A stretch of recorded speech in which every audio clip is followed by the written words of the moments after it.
So good morning. This is not my natural environment, so just to let you know. Clicker. It's promised a clicker. There's always one guy. Oh, good. Right, so what we are really going to talk about is quite a response-based tactical environment, which is, it appears a long way from Dr. Brody's conversations, but in fact, in many ways, it assists in informing the longer game. I just shot someone with an arrow. Oh, we'll go away from that one. As Paul talked about, I work for Fire and Emergency New Zealand, and Fire and Emergency New Zealand is a very new entity. It's only 2 years old. It was formed out of a range of different fire agencies within New Zealand to go from being fire-focused to an emergency agency. So it's a significant sea change, and because of that, the legislation changes require us and give us an opportunity to operate in a much broader aspect than we did. So, and as part of that, our USAR and DIT team is where all of this on information management or operational intelligence, as we like to call it, exists. So New Zealand, just in case you don't know where it is, who knows where it is, who doesn't know where it is? Our good man. It's always good. I paid him $5 beforehand, so we'd have one person. So New Zealand is about 13 hours from here by fast aeroplane, and sits in the South Pacific, has a population of about 5 million people, very similar to Colorado in landmass and population, except for that we have beaches, and we also have some very nice mountains and the occasional hobbit, which are very much in danger of becoming designated as a pest. So one of the challenges that we do have is that we sit on the ring of fire, much like California. We're very blessed. Those mountains look really cool, but they have a nasty little side effect in the fact that we sit on the convergence of two tectonic plates, which give you lovely mountains and really good earthquakes. So it's a bit of a double-edged sword. One of the key things around why we've invested in trying to form very smart and in-depth information or intelligence systems is that I attended the Christchurch earthquake, and I remember seeing rapid damage assessments being done multiple times on the same buildings, over and over again, poor information being collected, and taking a really long time to be able to deploy assets or resources to affected areas and communities within Christchurch. So a lot of the reasons we want to make sure that we're in a good space on this is that we get a lot of earthquakes. We have had one in Kaikoura where it was the genesis of this was born for me. I had a lovely lady come up to me as the USAR commander on scene, and she just basically threw me a pile of forms and a handwritten note and says, "You need to go and collect this." And I had about a 2-hour conversation trying to explain to her that was probably a little bit difficult to do, but that was what we were tasked with doing, and we did not have a system, we didn't have a process. We were there as a USAR team because it was an earthquake, yet the tasking that we were given wasn't what we were expected to do. So for us, it's really important. Our operation sits across our 4 Rs. Now I'll explain that because Paul's told me that we have different acronyms and they mean different things. BAU being an example, which I was told not to use. So. I also get fined if I use more than 50 acronyms in a 30-minute period. So the challenge for us is being able to collect information that has impact across all 4 of the Rs, and we call the 4 Rs, which are readiness, recovery, response, and reduction. Not necessarily in that order, but and so when we collect information in a disaster field or a sudden onset disaster, we're looking to ensure that we've done a lot of pre-work so that people like Dr. Brody, for example, some of the stuff that we do in our response phase adds value to the end picture or the recovery phase. Excuse me if I pop back to my notes because I don't want to miss some of the stuff that is quite important. So Christchurch, as I talked about before, was a genesis. It was a reasonably large earthquake that impacted at a shallow depth and killed around about 180 people. And as I said, the challenges was that we did not have effective information management systems. One of the things that I will talk about is the terminology that we use is often quite important. I know a lot of you guys are GIS people. You know, nothing against that, but you know, and there's also a lot of operational people, and often it's the language that you use is what allows people to understand what you're trying to get at, right? So if we call it a GIS thing, people of my operational background will go, oh, so that's a map, and that's got some dots on it, and that's pretty cool. But I've been very lucky. I've been exposed to some very, very good GIS people. Aidan Elliott is my go-to person.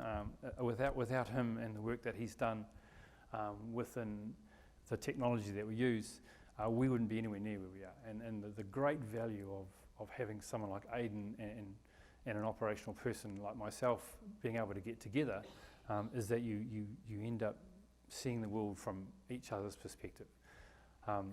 One of the key things for me is that we call it operational intelligence because it's not just data, it's not just dots on a map, it's information that's relevant to the user, to the person who's viewing the information. So if you give me a whole lot of lovely high-level shaded maps whilst I'm sitting in a command point, doesn't really do it for me. Real challenges that you have are around the difference between business intelligence, operational intelligence. One's kind of 12 minutes to 12 hours and one's kind of like 12 months to 12 years. So being able to put the right terminology and understanding that for me, operational intelligence is GIS information and also relevant other information being presented to me in a format that I understand, that I'm able to make decisions on, not just have a look at. And that will be different. You know, if it's politicians that are looking at it, you can shrink it down to a couple of numbers and they're really happy with that. For someone who's trying to make a decision about whether they deploy teams to this building that's got 30 people in it or this building that's got 23 people in it, and the type of damage and the type of which is the best effect for the victim is a different data set. Anyway, so Christchurch was one place. Kaikoura was an earthquake that occurred in 2017. It was, according to a gentleman that I met at from the USGS, he said it was one of the most complex earthquakes that the world's ever seen. From our perspective, it did a lot of damage to a small town on the east coast of the South Island, but more importantly, 300 kilometres north, 180 miles roughly,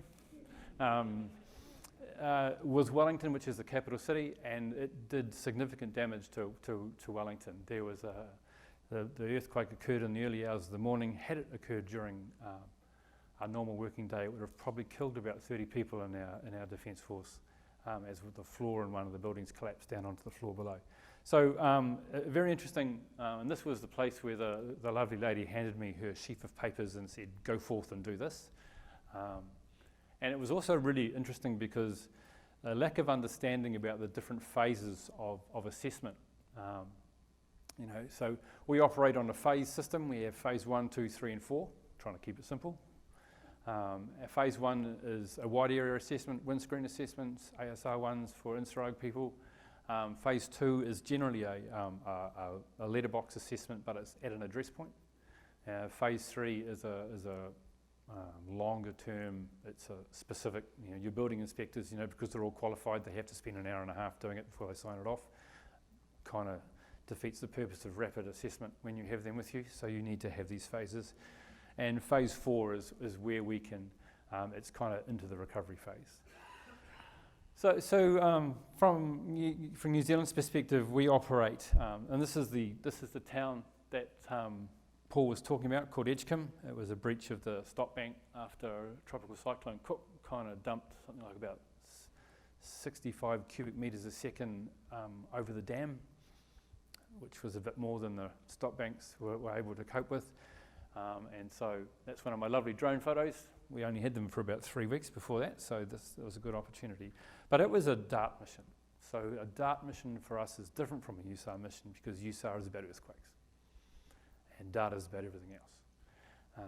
So DART is a modularised, mission-ready package type deal that we use both domestically and internationally. And Tonga. TC Gita was a tropical cyclone. You call them hurricanes for some reason. We call them something different in the southern hemisphere, but effectively the same deal. Big whirly massive clouds comes along and smashes everything and knocks everything down. And you guys you're pretty experienced with that. So and this was one of our first deployments, or our third deployment in our DART mode for a response to a tropical cyclone. So we operate in three areas. So Fire and Emergency New Zealand is or New Zealand per se is a signatory to the Kyoto Protocol, which forms the basis for INSARUG. INSARUG is the International Search and Rescue Advisory Group. It's a UN entity under UN OCHA. We also operate as part of New Zealand Inc., which is basically a nice way of putting all our government agencies come together, and we work in the Pacific. We have a responsibility to the Pacific, and we operate as our normal BAU as a fire and emergency service. So what I'll do is we'll truck back into the details of the different areas that we work in, but I'll just sort of talk about the technology that we're using, and it's cool that Esri's a sponsor because I'm just going to give them a bit of a rant. So we use the Esri AGOL system for a whole range of our operations. Now this is a tactical chat, and so it's really appropriate. It's a fantastic platform for us because it's a common off-the-shelf system, right? So that means that all the research, all the investment, and all the clever stuff is all done by the people that do all the clever stuff. And I have an Aiden, and I think Aiden is kind of like a Jared for you guys, and he can make this stuff sing. So one of the key outcomes for doing this, if you're in an operational space, you need to find someone that knows how to do this type of work if you're going to be using it. And these are the apps that we use, and we're fortunate enough to be able to use the range of apps that we do because we've experienced them when they didn't work for us, when we did it wrong, where we thought this would be really cool, and the troops went, "You've got to be joking," or words to that effect. Generally, they're a little bit more direct. And so one of the key things that we did, and especially in our earthquake in Kaikoura, which was kind of a half USAR, half DART mission, was that after the lovely lady from our NEMA people handed me the sheaf of papers and a long list of instructions, which I had no way of achieving, I grabbed my GIS guys from in Wellington, which was Aidan and another guy called Chris Cunningham. And they came down, and the absolute value of introducing your GIS staff into the operational environment is that they get an education about what goes on in the real world, and also our troops and our technicians and our firefighters get an education as to what's possible. By the end of Kaikoura, there was no whinging, there were no short 4-letter words and questions about my sanity. Well, actually, maybe the sanity thing was still there, but the system worked really, really well. And we were very, very impressed, and we've continued to do that. And we're looking, from our perspective, we're looking to engage with the new mission process that they are going to develop, and as many of the other apps as we can effectively. We use Server 123, which we then put through Explorer because it does pre-population. We use Drone to Map. And we're looking to use quick capture and workforce in the next phases of a couple of things that we're doing.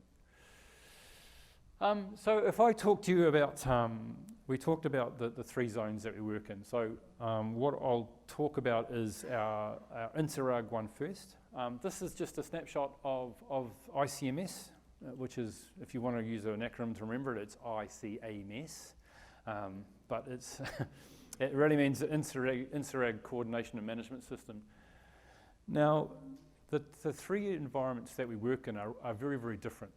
So Interrog is a very defined, it's a very specific response to earthquake. And because of that, it has a lovely paper system which worked well in 1980, but is actually very relevant to making the electronic version of it work as well.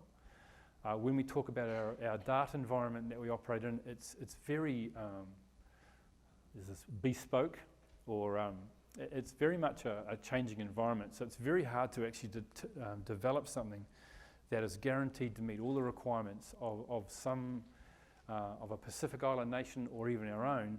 And so you have to have an ability to do some stuff on the fly. And that's where you need an Aidan or a Craig or a Jared or somebody like that. So ICMS is a system that is based on the Interrog information capture methodology. It effectively, this is our summary board. It effectively shows, it's obviously based on mapping, that's why we're here.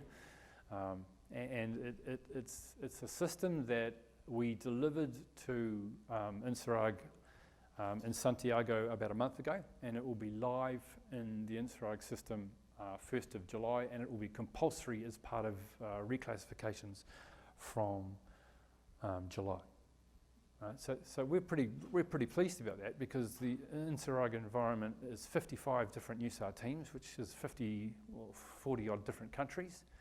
A lot of them are in Europe, so they become very Europe-centric. It's a nice way of, and so the challenge for us is that between Asia Pacific and the Americas, we have 92% of all the earthquakes, but we only have 12 teams. The rest of them sit within Europe, and they range from, and they have a lot of influence. So for us to be able to deploy this system in an environment with as many different opinions and approaches has been we're very pleased about that. One of the things that's a takeaway from this is that don't be afraid to try stuff, and if it's wrong, so we were using a collector called Kobo, which is now a swear word in many places within our IM working group. And it wasn't working. And because there was no viable alternative put up, they were pushing forward with this thing, which, and you know, long term it provided, it introduced people into an environment of in-field electronic data collection. That's all it did. It did not have an end state. It didn't have something that provided me with operational intelligence. It didn't provide people in the coordination cells or the teams with the ability to make effective decisions. So so we're pretty comfortable with that. We thought that was pretty cool, and we've got about 6 phases of work to do. This currently is a higher level coordination version. The next stages are some stuff around team level, squad level tasking.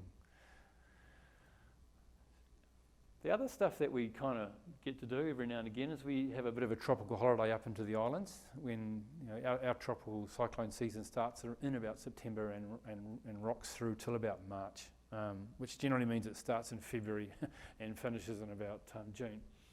But you know, there is a season, but it doesn't seem to line up. So this is an example of a bespoke created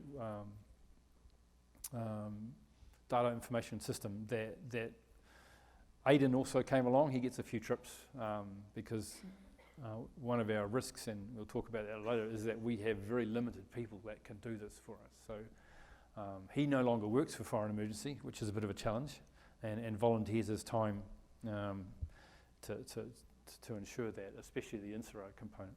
So this is an example of the same type of thing, and the output from a similar type of format, but it's in a completely different environment. So a DART team is a modularized capability. We will present a whole range of capabilities up to an affected government. They will cherry pick what they want, and we will push that up there. And we find that generally rapid damage assessment is the first thing that they ask for. And so the ability to do this and produce this sort of information for TC Gita meant that the outputs from this, or the terms of reference for us on our mission was basically we were to assess all the government buildings and buildings that they used as cyclone shelters, because there was another one potentially brewing up just to the south. So we did this, and initially it was 150 buildings. A little bit of scope creep crept in, which does, and this is where the ability to be bespoke is quite important. So we were fortunate that we were able to do that. The benefit for Tonga was that there's a funny story here. You walk up to the local emergency management agency and say, can you give us your GIS data for all of those schools and shelters that you've got? And they gave me a phone book and an atlas. So that was going to be difficult even for Aiden to do so. And that's often, you guys have got really good satellite coverage. You've got, generally I suggest you've got very good GIS data. Not the case. And so when we left Tonga, they now for the first time had GPS and GIS locations for all of their schools, churches and buildings they use as shelter. And that's, it's a challenging environment, and it's something that means that for us as we deploy, we have to be very adaptive. We have to make sure that we carry the right people.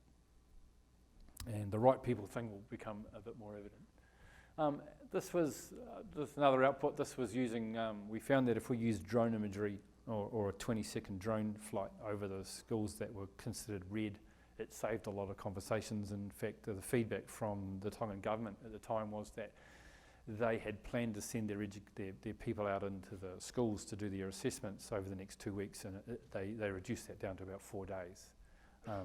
Just because when we sent the teams out, we asked them the type of stuff that they'd be interested in receiving, and so we tailored our impact. We tailored our system for what that was. We shared that with our West Island friends. You may know them as Australians, but we kind of try keep them. And we have a very close relationship with our criminal. I mean our cousins, cousins across the ditch. And we're generally better at them at rugby at the moment, and the jury may be out on this, but we still think we make better beer. So at the moment we're kind of in a good position. That changes, but we'll just live with it at the moment.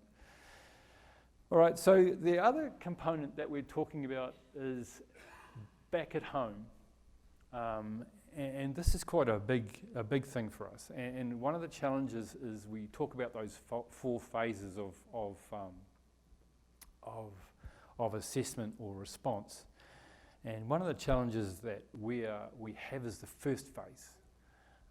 It's probably phase 1, which is a wide area assessment, windscreen assessments. You know what I'm talking about? Anyway, not know what I'm talking about? Windshield assessment. Yeah, okay, cool. Windscreen assessment, is that the one? Yeah, sweet.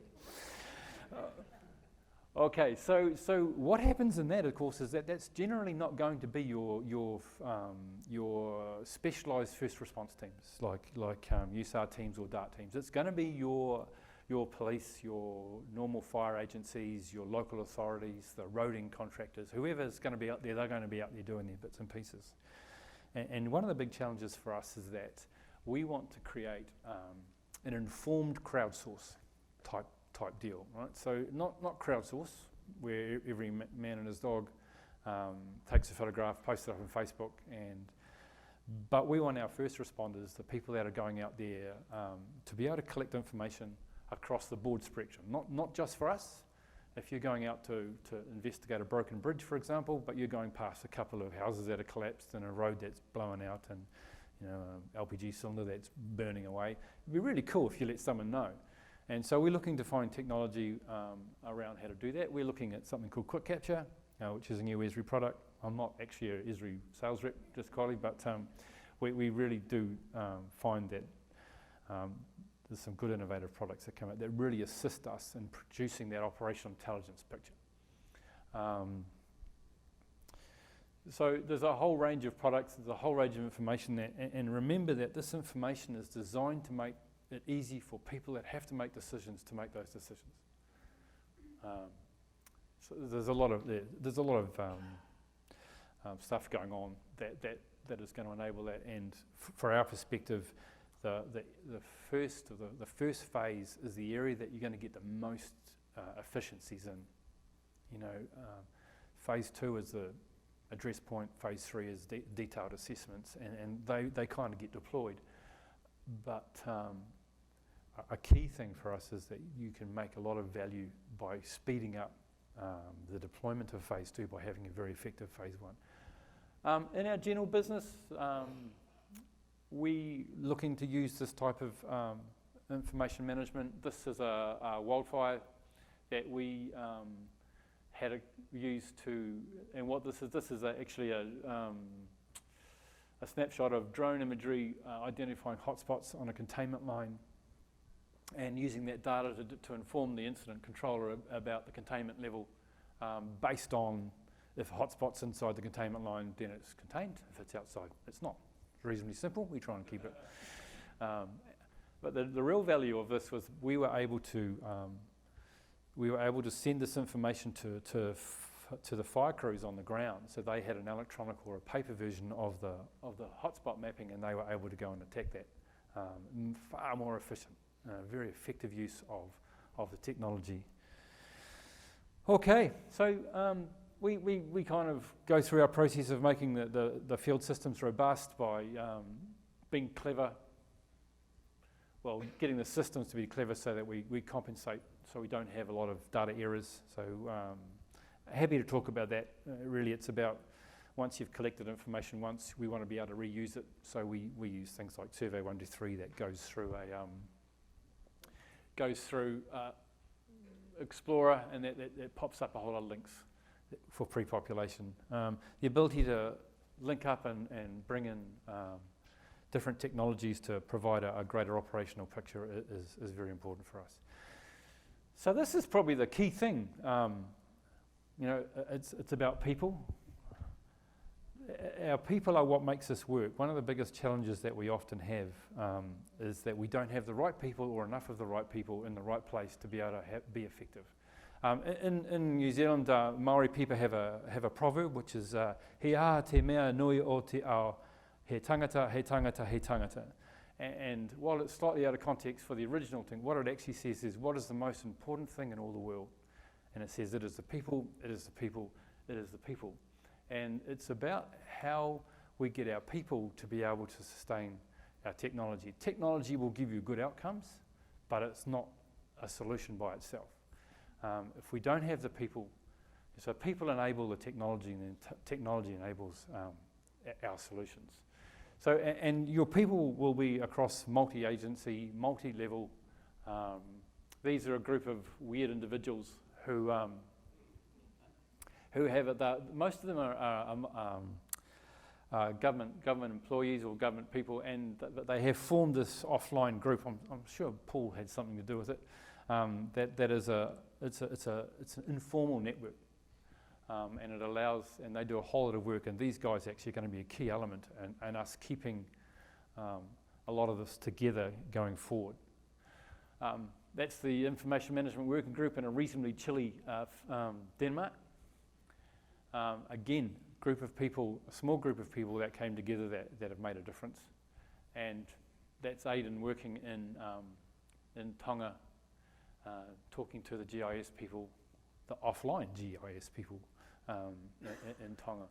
So, you know, there's some key points around the people, and it's about ensuring that we expose our techie people to the operational environment, and we expose our operational people to the techie environment, so that you can get an understanding of each other's roles and the environments we work in.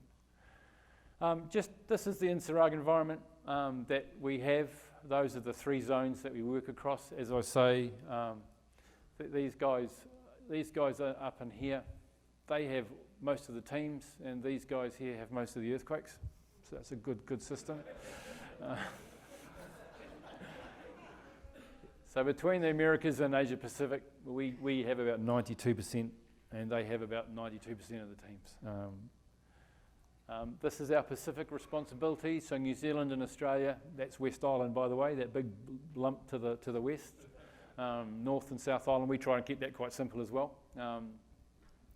And so we have responsibility as a government up in this area here.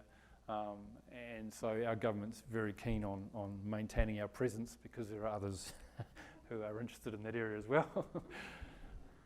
And this is New Zealand. So North Island, South Island, the earthquake I was talking about Kaikoura occurred just up in here, and it impacted in Wellington quite severely. So, and you know, the future state for us is definitely around looking to be able to link all of the different response areas that we work in together.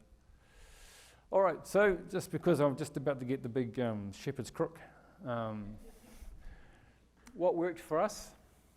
That's a good question. So what has worked for us is we have really good legislation for us. We're a national agency. We have legislation that gives us the ability to operate. We effectively, if we're not defending the realm or locking people up, we're kind of responsible for it.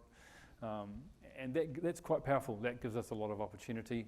Our organisation doesn't have the capacity yet, but it has a goal. That informs a lot of things like policy, strategy. We have information management and operational intelligence as part of our strategy. So that's gold, because we haven't had that before. You know, a lot of the stuff that you're seeing, we've been doing on the couch at home using WhatsApp, and we've been able to produce it. And I'm pretty sure that'll be a fairly common, you know, a few very keen volunteers and passionate people that are able to create something that works really, really well. That has a limited lifespan. That's not sustainable. So yeah, it's a really key thing. There's a few other bits and pieces, and I'm happy to talk about that. But effectively, you know, for us, it's about having the ability to do that, having the right people. What doesn't work? I didn't know that moved. Did you know that? I was trying to keep it simple. What didn't work for us is that we have very limited resources. We have loss of key staff. It's not a key focus for the organisation. The potential is that it will become a key focus, but it's not a key focus. A lot of it's been produced in an ad hoc way. Limited capability for GIS in our organisation. We have 15,000 people. We look after the whole country. Well, it's not that big. We have a small GIS department, or DSI, Data Spatial Intelligence element. And this is all people stuff, right? Technology is cool, but if you don't have the people to support it, it'll die. One of our biggest challenges is that a lot of this technology and outcomes are focused on operational commanders, and our strategic decision makers often get to see it as they walk through a command tent during an exercise. Go, oh, that looks cool, and good that you have that, and it's really good. And when you talk about it the next time, it's kind of, oh yeah, I vaguely remember that it's 2 years worth of work, and it's a whole lot of really clever stuff and a whole lot of very clever people that have dealt to it. But it just magically appears every time you have an event, and they go, oh, we must have sorted this, right?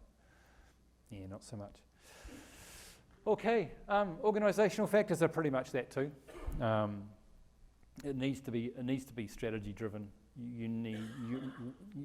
We're lucky because Foreign Emergency supports the General Assembly Resolution 57/150, which is what Interrog's come from, and our USAR teams are primarily in place for our domestic response. However, you know, it's like a lot of these very expensive teams to maintain if you give them a very small operational profile. So, like most places, our organisational factors are that we do have a legislation that supports it. It is part of our strategy, and we have to build capability.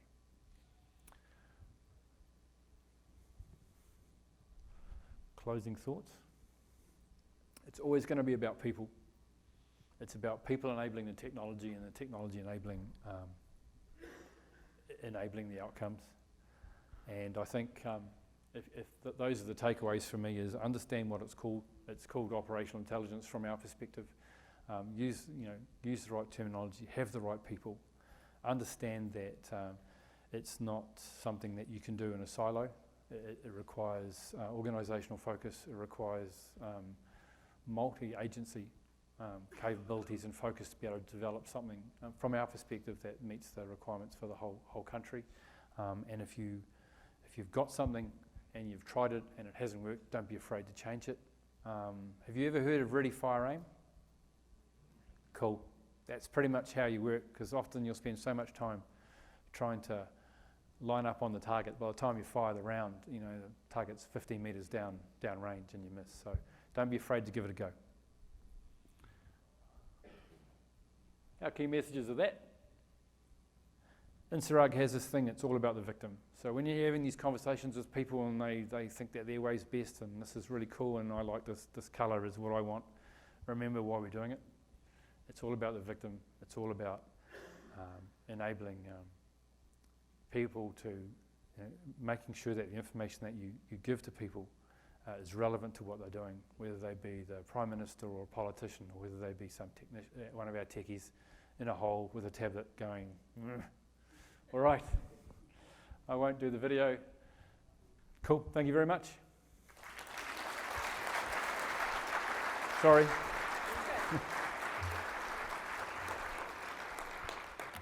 Great, thank you so much, You're Jeff.